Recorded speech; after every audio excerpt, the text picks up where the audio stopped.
Thank you, Chairman Teaberry, and to all our witnesses, thank you for joining us today for our first hearing of this Congress. The United States has long been the global leader in opportunity and innovation. When I was growing up, both of my parents worked incredibly hard. Neither had a college degree. It wasn't easy, but I was able to get a college degree, and I'm sitting here today with all of you because of the sacrifices that they made and because of the opportunities that this nation afforded to them. What seemed like a very attainable dream 30 or 40 or 50 years ago too often seems unattainable today. Across New Mexico and the nation, working people feel that they can't get ahead. And too often, parents don't believe that the future is as bright for their children as it was for them. When we ask ourselves, what are the barriers to opportunities for me and my neighbors, many of my colleagues focus on the role of regulation and the tax code. That conversation is important, but I would caution us all to not conflate what is good for CEOs or what is good for investors with what is necessarily good for a working family living in rural New Mexico.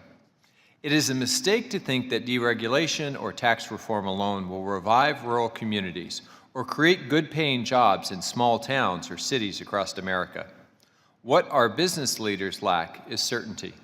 Expiring tax credits are not good for planning. The constant threat of taking health care away from families does not instill certainty. Repealing rules that keep our air and our water clean don't give businesses the certainty and the quality of life that they need to create the good jobs of the future. Policies that are good for business and promote pragmatic public health goals, like the methane rule that Congress is trying to do away with, should be protected, not targeted. We are about 80 days into this administration, and what we've seen is a budget that would devastate rural America and make it harder for seniors and children to get the core services that keep them healthy and give them opportunities.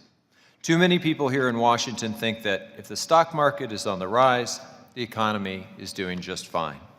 That is not the reality for most of America's working families, and it's certainly not the reality for many of my constituents.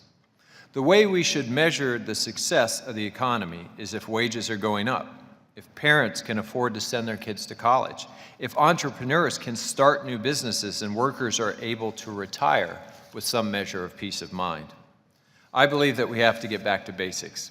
Congress must take concrete action that focuses our limited resources on investing in hardworking families, the men and women in this nation who are fighting to give their kids a better future rather than on tax cuts for the wealthiest.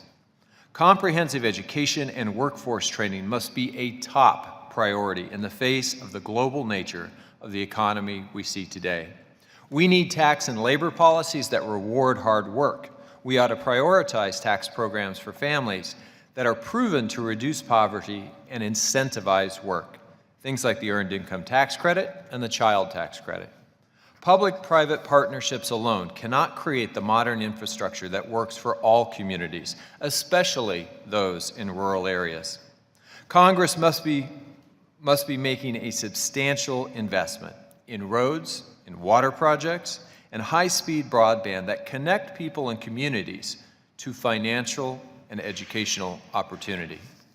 The renewable energy sector is just one example of a place where jobs are growing rapidly, and not just in metro areas, but also in rural communities. Congress's work to encourage this market through tax credits have helped get that industry off the ground. The success of the future of our economy will be tied to whether Congress today takes the bold steps necessary to connect people with the opportunities that will exist tomorrow. A great deal of work remains to be done to ensure that all Americans get a shot at getting ahead.